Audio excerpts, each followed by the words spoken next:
আমি কান্দি নদীর ঘাটে বৈশা তোর হিরো আশা, আমি কান্দি নদীর ঘাটে বৈশা তোর হিরো আশায়, আমি কান্দি নদীর ঘাটে বৈশা তোর হিরো আশায়। সেই সোনার তরি আইব কবে নিব রে ভাষায়, সেই সোনার তরি আইব কবে নিব রে ভাষায়। কান্দি নদীর ঘাটে বৈশা তোর হিরো আশায়, আমি কান্দি নদীর ঘাটে বৈশা তোর হিরো আশায়। আমি যাইব মদিনায় গো সোনার মদিনায়, যাইব মদিনায় গো সোনার মদিনায়। আমি কান্দি নদীর ঘাটে বৈশা তোর হিরো আশায়, আমি কান্দি নদীর ঘাটে বৈশা তোর হিরো আশায়। আমার বুকের মাঝে আগুন জ্বলে, কেউ কি তা বোঝে? আমার প্রাণের নবী কোথায় আছে, যাইব সেই দেশে। নবীর দেখা পাইতে আমি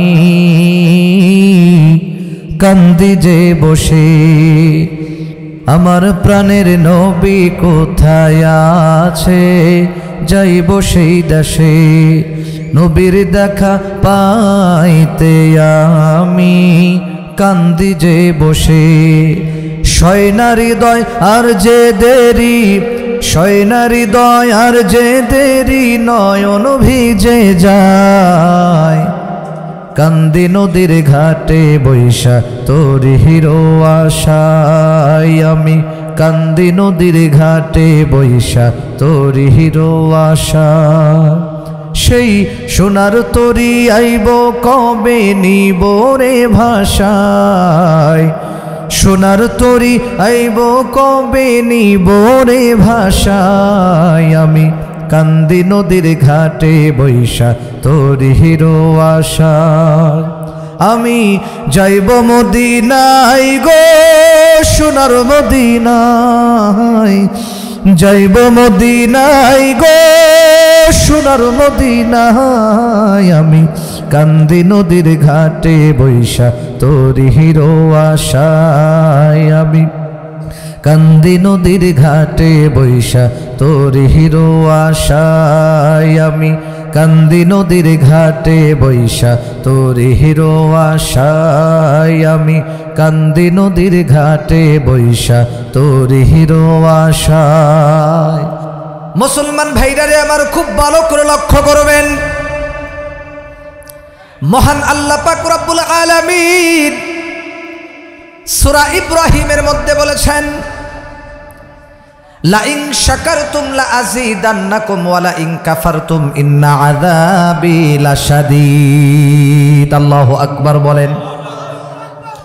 আল্লাহ পাক বলেন, লা ইন শাকারতুম, যে ব্যক্তি আমার নিয়ামত পেয়ে নিয়ামতের শুকরিয়া আদায় করবে, লা আযীদান্নাকুম, আমি আল্লাহ তার নিয়ামত তার সম্পদ আরো বাড়ায় দেব। ওয়ালা ইন কাফারতুম, আর যে ব্যক্তি আমার নিয়ামত পাওয়ার পরে নিয়ামতের শুকরিয়া আদায় করবে না, আমি আল্লাহ তার থেকে নিয়ামত তো কেড়ে নেবই নেব, ছিনিয়ে নেব। শুধু তাই নয়, আমি আল্লাহ ইন্না আযাবি লাশাদীদ, নিশ্চয় আমি তাকে কঠিন আযাবের তার জন্য ব্যবস্থা করব। শুকরিয়া আদায় করলে আমার আল্লাহ তাআলা কত খুশি হন। এরে যুবক, এরে আমার আব্বা জানেরা, সোনার মুরব্বিয়ানে আযম, পর্দার আড়ালে অবস্থানরত সম্মানিতা মা এবং বোনেরা, আপনারা খুব গভীর মনোযোগ দিয়ে শুনবেন। আল্লাহ পাক রব্বুল আলামিন হাদিসের মধ্যে পয়গম্বরের মাধ্যমে জানায় দিয়েছেন, শুকরিয়া আদায় করলে আমার আল্লাহ পাক অনেক খুশি হন। কোরআনের মধ্যে আসছে আমার আল্লাহ শুকরিয়া আদায় করলে নিয়ামত আরো বাড়ায় দেয়, আর শুকরিয়া আদায় না করলে আমার আল্লাহ নিয়ামত আরো ছিনিয়ে নেয়। শুধু ছিনিয়ে নেয় না, আমার আল্লাহ কঠিন আযাবের মধ্যে গ্রেফতার করে। জোরে কর নাউযুবিল্লাহ। মুসলমান ভাইরারে আমার দিকে লক্ষ্য করেন। আল্লাহর পয়গম্বর সুন্দর করে আমাদেরকে জানিয়ে দিয়েছেন শুকরিয়া আদায় করলে আমার আল্লাহ কত খুশি হন। কিতাবের মধ্যে আসছে মুসা পয়গম্বরের জামানায় মুসা আলাইহিস সালাতু ওয়াস সালাম মহান আল্লাহ পাকের সাথে কথা বলার জন্য যাবে। মুসা পয়গম্বর হাঁটি হাঁটি পা পা করে বন্ধুরা আমার বহুদূর পর্যন্ত যখন গেলেন, যায় দেখে একটা প্রাণী হরিণ রাস্তার মধ্যে সুন্দর করে দাঁড়িয়ে আছি। এবার হরিণকে মুসা পয়গম্বর রাস্তা থেকে সরার জন্য বলে, এখান থেকে সরে যাও, আমার জন্য পথ ছেড়ে দাও, আমি এখান দিয়ে যাব। এবার হরিণ ওখান থেকে সরতেছে না। মুসা নবীর রাগ উঠে গেছে, ডাক দিয়ে বলতেছে, এ হরিণ তাড়াতাড়ি এখান থেকে সরো, আমাকে যাইতে দাও, আমি আল্লাহর সাথে সাক্ষাৎ করতে যাব, কথা বলতে যাব। মুসা নবী যখন কথা বলার জন্য এইভাবে রওনা দিলেন, এবার হরিণ ওখান থেকে সরে না। এবার হরিণের জবান আমার আল্লাহ খুলে দিছেন। এবার হরিণ ডাক দিয়ে বলে, হে জামানার নবী মুসা, আমি এখান থেকে ওই টাইমে যাব, একটা কথা বলার জন্য এখানে আমি দাঁড়াইছি। সুবহানাল্লাহ কোন।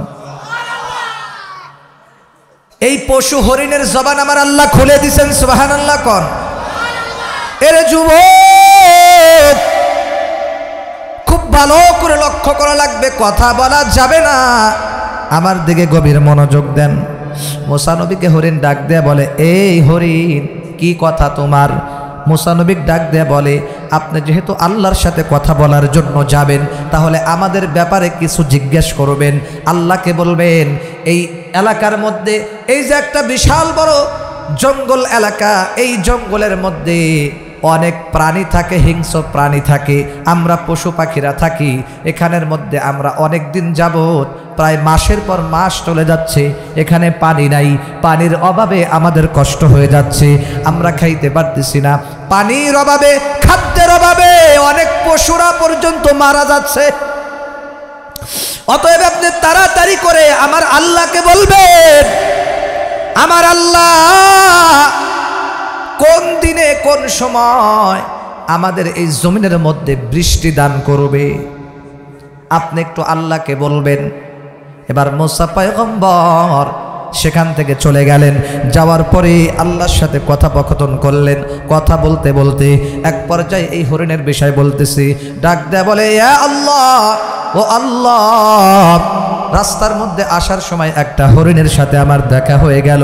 হরিণ ডাক দেয়া কয়, ও পয়গম্বর মুসা, আমরা কয়েকদিন যাবত, কয়েকটা প্রায় মাস হয়ে গেছে, আমাদের চুলায় আগুন জ্বলে না, আমরা না খেয়ে আছি, পানি নাই, খাদ্যের অভাবে অনেক পশু মারা যাচ্ছে। অতএব তাড়াতাড়ি করে আপনি আল্লাহকে জিজ্ঞেস করবেন, জেনে আসবেন আমার আল্লাহ এই জমিনে কোন দিন বৃষ্টি নাজিল করবে, কোন দিন আমার আল্লাহ এই জমিনের মধ্যে বৃষ্টি নাজিল করবে, আপনি একটু জেনে আসবেন। সুবহানাল্লাহ কোন। মুসা নবী আল্লাহকে ডাক দিয়ে বলতেছে, আল্লাহ কোন দিন তুমি বৃষ্টি দিবা, তুমি দয়া করে জানিয়ে দাও। মুসা পয়গম্বর এই কথা বলার সাথে সাথে আমার আল্লাহ ডাক দিয়ে বলতেছে, যাও জানিয়ে দাও, 2 বছর পরে আমি 200 বছর পরে 200 বছর পরে আমি আল্লাহ বৃষ্টি নাজিল করব, এটা জানিয়ে দাও। মুসা নবী জমিনের মধ্যে আসলেন। এবার আল্লাহর সাথে কথা বলার পরে উনি ওখান থেকে চলে আসলেন। এবার মুসা পয়গম্বর রাস্তার মধ্যে দেখা হয়ে গেল, ওই হরিণটা ওখানেই বসে আছে।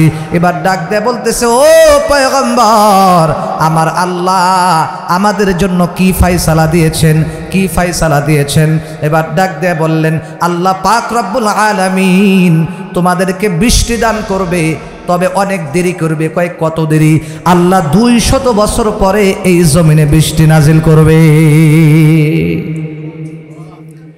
শুকরিয়া আদায় করলে আমার আল্লাহ কত খুশি হয়। এরে মুসলমান, এই বিষয় আপনাদেরকে জানাইতে চাই, শুকরিয়া আদায় করলে আমার আল্লাহ কত খুশি হয়। মুসা পয়গম্বর উনি এই কথা বলার পরে, পশুদেরকে এই কথা বলার পরে, বিশ্বাস করেন কিতাবের মধ্যে আসছে, এই পশু যখন এই কথা বলছে, শুকরিয়া আদায় যখন করছে, আলহামদুলিল্লাহ বলার সাথে সাথে আমার আল্লাহ পাক রব্বুল আলামিন সিদ্ধান্ত চেঞ্জ করে ফেলেছে। এবার মুসা পয়গম্বর এই কথা বলতে বলতে, যখন উনি এই কথা বলেছেন, সাথে সাথে এই হরিণটা শুকরিয়া আদায় করেছে। এবার শুকরিয়া আদায় করার পর আমার আল্লাহ হরিণের শুকরিয়া আদায় করার কারণে খুশি হয়ে গেছে।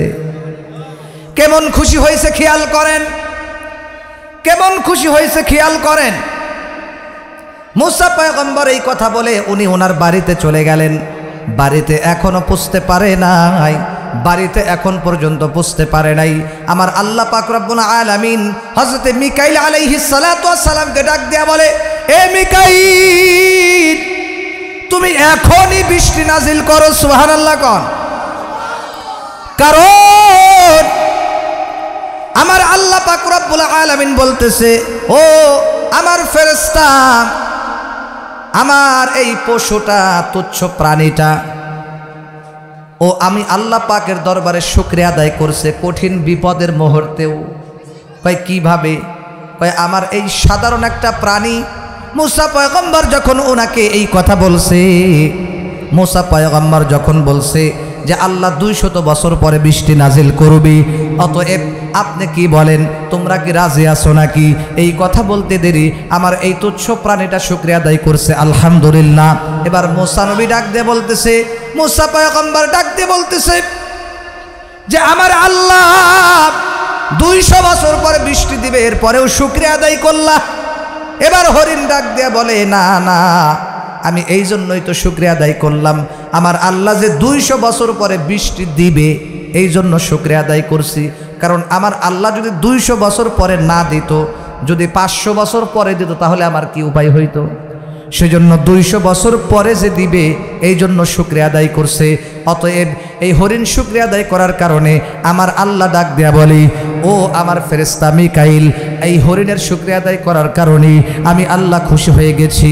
অতএব এত খুশি হয়ে গেছি, আল্লাহ পাকের আরশে আজিমের মধ্যে জোশ আইসা গেছে। আল্লাহু আকবার। এবার মুসা নবী, এবার আল্লাহ পাক ডাক দেয়া বলে, উনি শুকরিয়া আদায় করার কারণে, আমার প্রাণীটার শুকরিয়া আদায় করার কারণে আমি আল্লাহ এত খুশি হইলাম, 200 বছর পরের বৃষ্টিকে আমি আল্লাহ এখনই নাজিল করে দেব। খুব ভালো করে লক্ষ্য করবেন, এ পলাশবাড়ির মুসলমান, আমার আল্লাহ পাক রব্বুল আলামিন কোরআনে কারিমের মধ্যে বলে দিয়েছে, এ দুনিয়ার মানুষ, তোমরা সদা সর্বদা শুকরিয়া আদায় করবা, তাহলে আমি আল্লাহ তোমাদের নিয়ামত আরো বাড়ায় দেব। যেমন তামাম পৃথিবীর মধ্যে বহু মহিলা মানুষ আছে, অনেক মহিলা মানুষেরা আছে, এরা বেশিরভাগ না শুকরিয়া আদায় করে, বেশি শুকরিয়া আদায় করে না, ঠিক কিনা কন? স্বামী যদি একটা জিনিস এনে দেয়, তার প্রাণের স্বামী যদি, তার কি বলে হাজবেন্ড যদি তার স্বামী যদি শখ করে একটা জিনিস এনে দেয়, দেখবেন মাঝে মাঝে শুকরিয়া আদায় করবে না, ঠিক কিনা কন? মাঝে মাঝে বলে, আর কোনো শাড়ি চোখে দেখলা না, আর কোনো 3 পিসকে চোখে দেখলা না, ঠিক কিনা বলেন? নাকি বেশি বলে ফেলছি? শুধু তাই নয়, বাজার যদি 2 থেকে 5 দিন ঠিক মতো না হয়, চিল্লা চিল্লি আরম্ভ করে, ঠিক কিনা কন? মনে করেন একদিন হঠাৎ করে আপনি সুন্দর জামা কাপড় তার জন্য নিয়ে আসছেন, সুন্দর পোশাক আদি নিয়ে আসছেন, অনেক কিছু আনার পরে আপনি মন থেকে চয়েস করে অনেক টাকা দিয়ে আনছেন, মাঝে মাঝে দেখবেন অনেক স্ত্রীরা ওইটাকে পছন্দ করে না, এমনকি রাগ করে স্বামীর মুখের উপরে ফেইকা দেয় যে সরাও এখান থেকে, আর কোনো জিনিস পাওনি, মার্কেটে সবচেয়ে পচা জিনিস সেটা আমার জন্য নিয়েছে। জোরে কর নাউযুবিল্লাহ। এই কাজ আমাদের করা যাবে না। আমাদের অবশ্যই সর্বক্ষেত্রেই শুকরিয়া আদায় করা লাগবে। স্বামী যখন যেটা এনে দেবে হযরত ফাতিমা রাদিয়াল্লাহু তাআলা আনহা উনি যখন কোনো জিনিস ঠিক মতো পাইতেন না স্বামীর কাছ থেকে, উনি কি নারাজ থাকছে, অশুকরিয়া আদায় করেছে? না, সর্বদা শুকরিয়া আদায় করেছে, সর্বদা শুকরিয়া আদায় করেছে, সদা সর্বদা স্বামীর উপরে সন্তুষ্ট থেকেছে। এই জন্য শান্তি দিয়ে ভরপুর করে দিয়েছিলেন আল্লাহ, ঠিক কি না কন? তাদের সংসার পরিবারে আল্লাহ শান্তি দিয়ে ভরপুর করে দিয়েছিলেন। আমার মা বোনদেরকে খুব ভালো করে বলতেছি, খেয়াল করিয়া শোনেন। সেই জন্য আজকের থেকে পাক্কা নিয়াত করবেন, আর স্বামীর সাথে বেয়াদবি করবেন না। স্বামী যা এনে দেবে ওটাই খাবেন, শুকরিয়া আদায় করবেন, সন্তুষ্ট থাকবেন। শুধু তাই নয়, আপনি যদি সন্তুষ্ট থাকেন, হয়তো বলতে পারেন সন্তুষ্ট থাকলে কি হবে? দুনিয়ার মধ্যে যদি আপনি যদি সন্তুষ্ট থাকতে পারেন, শুকরিয়া আদায় করতে পারেন, কিয়ামতের ময়দানে আমার আল্লাহ আপনাকে জান্নাত দান করবে। আর একটা কথা আপনার মা বোনদেরকে বলবো, বর্তমান জামানায় পর্দা একেবারেই নাই। কথা বলেন না কেন? পর্দা আছে? নাই, পর্দা একেবারেই নাই। আমার সময় একেবারে অল্প।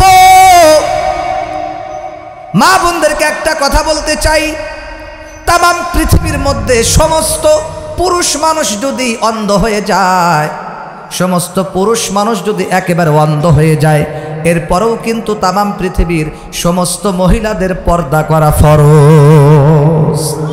সমস্ত পুরুষ যদি অন্ধ হয়, এরপরেও সমস্ত নারীদের পর্দা করা কি ফরজ? এইটা বলতে পারবেন না, পুরুষরা তো দেখবেই না, সব তো অন্ধই, পর্দা করে আর কি হবে? না, আমার আল্লাহ দেখতেছে না আপনাকে, ফেরেশতারা দেখতেছে না? কথা বলেন ঠিক কিনা? সদা সর্বদা চারটে জিনিস খেয়াল রাখতে হবে।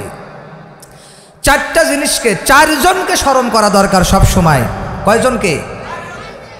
আল হায়াউ মিনাল্লাহ, সর্বপ্রথম আমার আল্লাহকে স্মরণ করতে হবে, ঠিক কিনা বলেন? 2 নম্বর আল হায়াউ মিনাল মালাইকা, ফেরেশতাদেরকে স্মরণ করতে হবে। 3 নম্বর আল হায়াউ মিনান নাস, মানুষকে স্মরণ করতে হবে। কথা বলেন না কেন? 4 নম্বর আল হায়াউ মিনান নফস, এবং নিজের নফসকে, নিজের মনকে নিয়ে নিজে নিজে শরম পাইতে হবে, ঠিক কিনা? আমি যে এই অবস্থায় চলতাছি, আমি যে এলোমেলো চলতাছি, এটা কেমন দেখা যায়? নিজের মধ্যে শরম আনা লাগবে, হায়া আনা লাগবে, লজ্জা আনা লাগবে। শুধু তাই নয়, মনে করেন ঘরের মধ্যে কেউ নাই, তখন আপনি বলবেন দুনিয়ার মানুষ কেউ না দেখুক, আমার আল্লাহ আমার দিকে তাকায় আছে। শুধু তাই নয়, মানুষ, আল্লাহ তো আছেই আছে।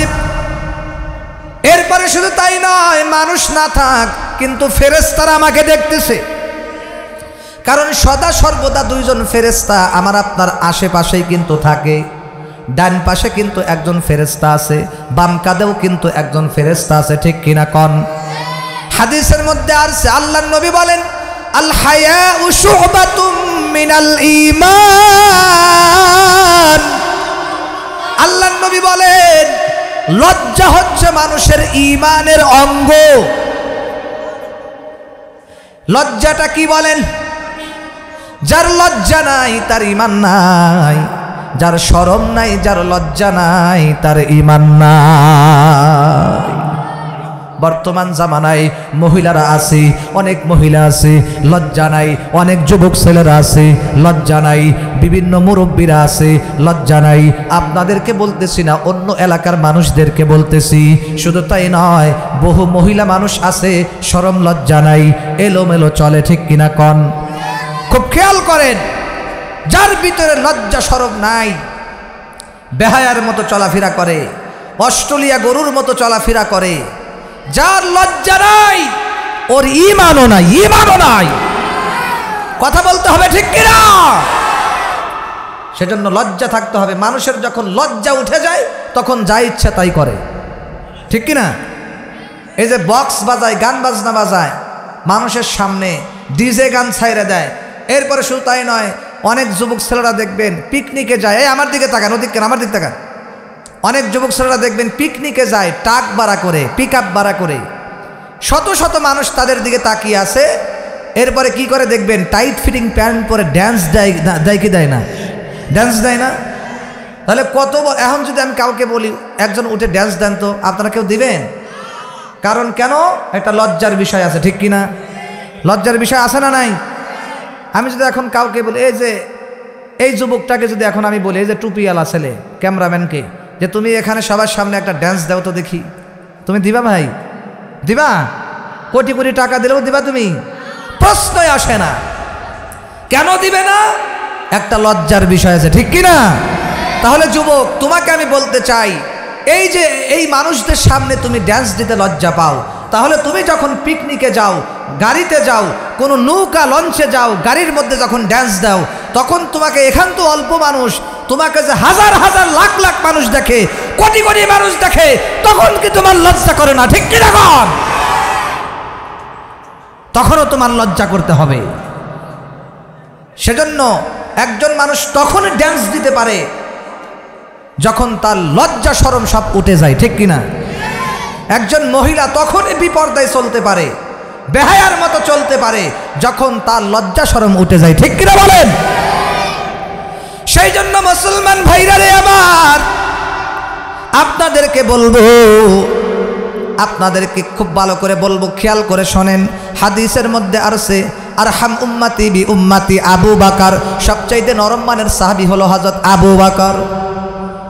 ওয়া আশাদুহুম ফি আমরিল্লাহি ওমর, সবচাইতে কঠোর শক্ত সাহাবীর নাম হলো হযরত ওমর রাদিয়াল্লাহু তাআলা আনহু। তিন নাম্বার হচ্ছে আল হায়া, আরহাম উম্মতি বি উম্মতি আবু বকর, ওয়া আশাদুহুম ফি আমরিল্লাহি ওমর, ওয়া আসদাকুহুম হায়াআন উসমান। সবচাইতে অধিক লজ্জাশীল সাহাবী ছিল হযরত উসমান রাদিয়াল্লাহু তাআলা আনহু। জোরে কোন সুবহানাল্লাহ। এরপরে রাসূলের আরেকজন সাহাবী ছিল আবু যর গিফারি, এত শরম পাইতেন তিনি, তার এত লজ্জা ছিল, বিশ্বাস করেন ফেরেশতারা বলতো, ইয়া রাসূলুল্লাহ, আপনার সাহাবী আবু যর, তার এত শরম এত লজ্জা, আমরা ফেরেশতারাও তাকে লজ্জা পাই, আমরা ফেরেশতারাও তাকে শরম করি, তার এত লজ্জা এত শরম। দেখবেন যেই মহিলার যত লজ্জা যত শরম, তার ইজ্জত বেশি না কম? জোরে বলেন, বেশি না কম? এরপরে আপনাদের মধ্যে প্রত্যেকটা মানুষের মধ্যে যার ভিতরে যত লজ্জা বেশি, তার দাম বেশি না কম? তাকে মানুষ দাম দেয় না? অবশ্যই দাম দেয়। লোকটার শরম আছে, লজ্জা আছে, আবুল তাবুল আউল ফাউল কাজ করে না। আর যদি যারা লজ্জা শরম নাই, যেখানে লাফাইতে বলবেন সেখানেই লাফাবে, যেখানে গাঁজা খাইতে গেবেন ওখানেই গাঁজা খাবে, যেখানেই লুঙ্গি খুলতে বলবেন ওখানেই লুঙ্গি খুলবে, যেখানে আপনি লাফালাফি করতে বলবেন সেখানেই লাফাইবে, ওকে মানুষ দাম দিবে? কি বলবে? তো ও ছেলের লজ্জা নাই, ও ছেলে বেহায়া, ও শরম নেই, ঠিক কিনা কন? সেজন্য আমরা আজকের থেকে এই বয়ান থেকে আমরা শিক্ষা নেব, এই বয়ান থেকে আমরা শিক্ষা নেব। আজকের থেকে আমাদের ভিতরেও লজ্জা শরম আমরা বেশি বেশি করে পয়দা করব, বেশি বেশি করে নিয়ে আসবো ইনশাআল্লাহ। ইনশাআল্লাহ বলেন, আমরা শরম করবো তো ইনশাআল্লাহ। এক নম্বরে আল্লাহকে শরম করব,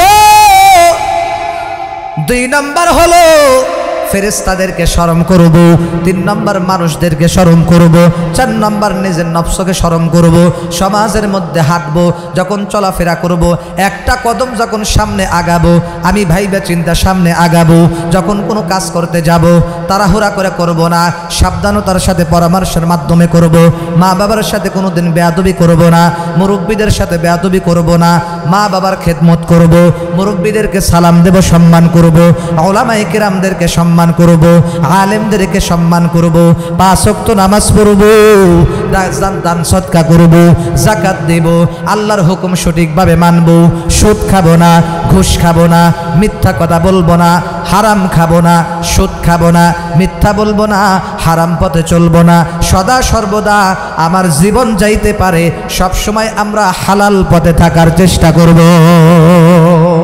ঠিক কিনা বলেন?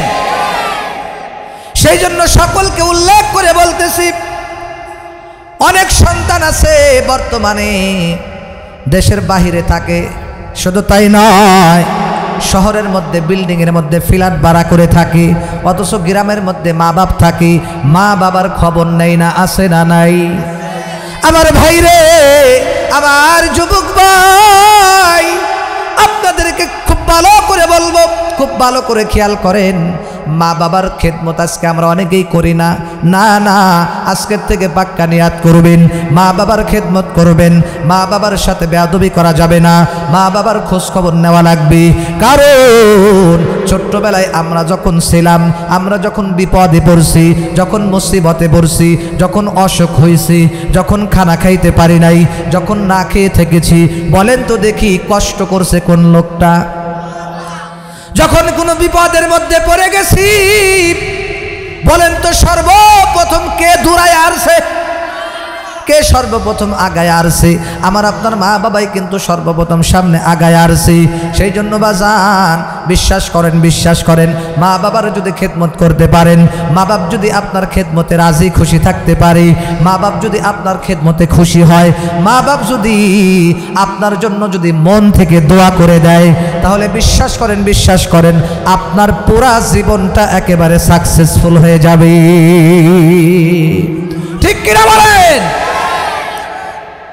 ওগো মা, তুমি এই ধরনের শ্রেষ্ঠ নিয়ামত, তোমারই পদতলে রয়েছে জান্নাত। ঠিক কিনা? ওগো মা, তুমি এই ধরনের শ্রেষ্ঠ নিয়ামত, তোমারই পদতলে রয়েছে জান্নাত। এই পৃথিবী থাকতো গো ফুল পাখিহীন, এই পৃথিবী থাকতো গো মায়া মোহহীন। ঠিক কিনা বলেন? এই পৃথিবী থাকতো গো ফুল পাখিহীন, এই পৃথিবী থাকতো গো মায়া মোহহীন, যদি না থাকতো তোমার মায়ারি হাত, যদি না থাকতো মায়ের মায়ারি হাত। ওগো মা, তুমি এই ধরনের শ্রেষ্ঠ নিয়ামত, তোমারই পদতলে রয়েছে জান্নাত। ওগো মা, তুমি এই ধরনের শ্রেষ্ঠ নিয়ামত, তোমারই পদতলে রয়েছে জান্নাত। ঠিক কিনা বলেন? সেই জন্য আমার ভাইরা খুব ভালো করে শোনেন, আমার আম্মা জান খুব ভালো করিয়া শোনেন। সেই জন্য যদি আপনার মা বাবা যদি আপনার উপর খুশি থাকে, আপনার খেদমতে আপনার ব্যবহারে যদি খুশি থাকে, আর মন থেকে যদি একটু দোয়া করে দিতে পারে, আপনার জীবনটা কামিয়াব। ঠিক কিনা খন?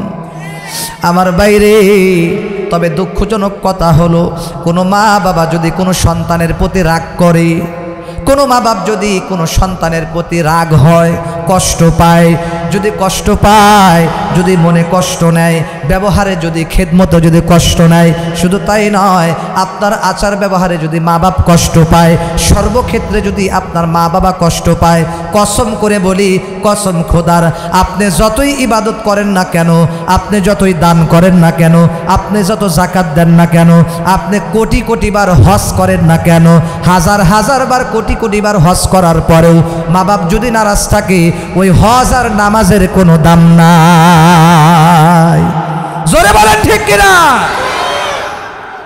মা বাপ যদি আপনার জন্য বদদুয়া করে দেয়, মা বাপ যদি আপনার কষ্টে এক ফোঁটা চোখের পানি ফালায়, মা বাবা যদি আপনার জন্য বদদুয়া করে, তাহলে বিশ্বাস করেন ভাই রে, আমার আম্মা জানরাও শোনেন, ভাইরাও শোনেন, বাবা জানরাও শোনেন, যুবক ভাইরাও শোনেন, সবাই খেয়াল করিয়া শোনেন, মা বাপ যদি কষ্ট পায়, মা বাপ যদি আমাদের জন্য বদদুয়া করে, তাহলে আপনার যতই টাকা থাকুক না কেন, আপনার যতই ক্ষমতা থাকুক না কেন, আপনার যত ব্যাংক ব্যালেন্স থাকুক না কেন, আপনার আমেরিকাতে যত বাড়ি থাকুক না কেন, পাকিস্তানে বাড়ি থাকুক না কেন, লন্ডনে বাড়ি থাকুক না কেন, আমেরিকায় বাড়ি থাকুক না কেন, জার্মানে আপনার বাড়ি থাকুক না কেন, পাকিস্তানে আপনার যতই বাড়ি থাকুক না কেন, সৌদি আরবে বাড়ি থাকুক না কেন, ফিলিস্তিনে আপনার বাড়ি থাকুক না কেন, এরপরে কি বলে, লন্ডনে আপনার বাড়ি থাকুক না কেন, শুধু তাই নয়,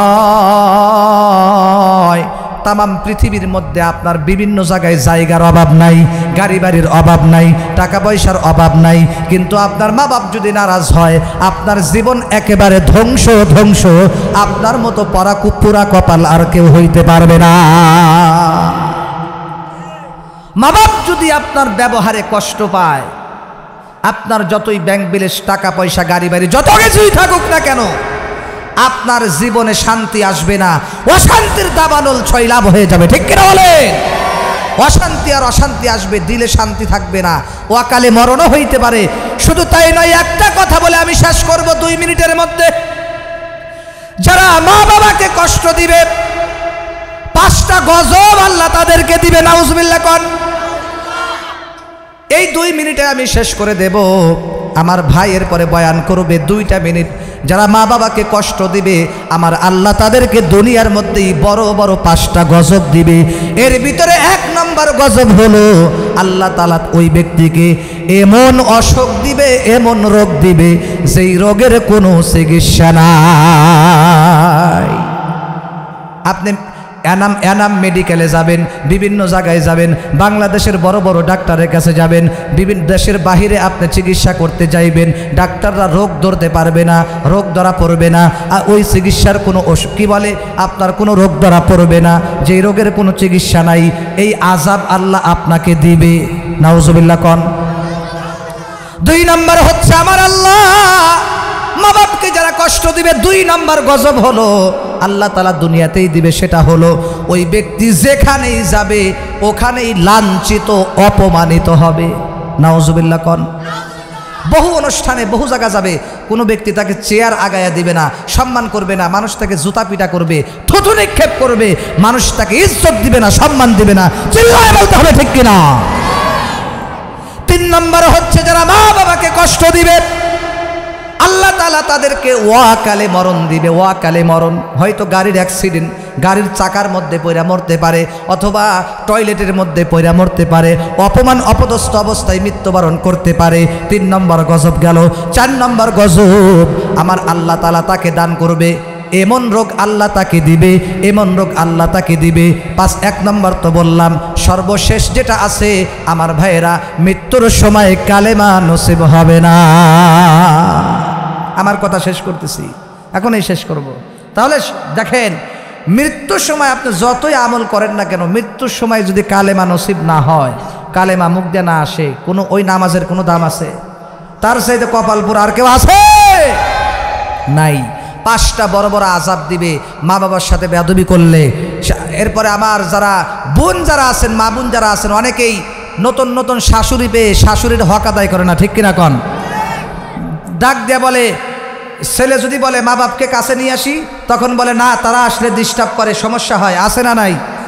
খবরদার, মা তোমাকে আমি বলছি না, শ্বশুর শাশুড়িকে কাছে রাখো, তাদের খেদমত করো, তাহলে তোমার কপাল খুলে যাবে ইনশাআল্লাহ। লেখা রাখো আমার কথা। মা বোনদেরকে বলছি, তুমি যদি আজকে শ্বশুর শাশুড়ির খেদমত না করো, তুমি একদিন শ্বশুর শাশুড়ি হইবা। তুমি যখন শ্বশুর শাশুড়ি হইবা, তখন তোমার ছেলের বউ তোমার খেদমত করবে না, ঠিক কিনা কোন? বৃদ্ধাশ্রমেও রেখে আসতে পারে। সেই জন্য আমরা যদি আজকের থেকে, এখন থেকেই তওবা করব, যারা কষ্ট দিয়েছি শ্বশুর শাশুড়িকে, মা বাবাকে, আজকের থেকে আমরা খাস তওবা করব, আর কষ্ট দেব না, মা বাবার খেদমত করব, শ্বশুর শাশুড়ির খেদমত করব, তাদের দোয়া নেব। রাজি আছে তো ইনশাআল্লাহ? এবং সর্বক্ষেত্রে আমরা আল্লাহর শুকরিয়া আদায় করব। সকলেই বলেন ইনশাআল্লাহ। আল্লাহ আমাদের তৌফিক দান করুক। সকলেই বলেন আমিন। ওয়া আখির দাওয়ানা আনিল হামদুলিল্লাহি রাব্বিল আলামিন। আসসালামু আলাইকুম ওয়া রাহমাতুল্লাহি।